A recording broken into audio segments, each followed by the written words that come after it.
Con esto que vemos, es decir, una cubeta, una serie de artículos de metal, de cristal, un teléfono, una puerta, una madera, un papel, ¿es suficiente para hacer toda clase de ruidos? En este tipo de películas de la que estoy haciendo, sí. Sí, definitivo. Porque no se necesita más. Entonces, bueno, hay agüita. En esta película sale agua, la agüita. Cositas de lámina, las jarritas, todo eso. Se sirve en agua.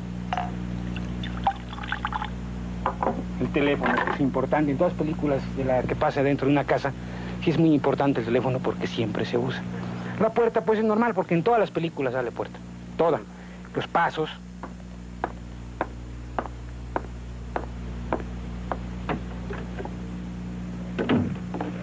Con todo esto se hace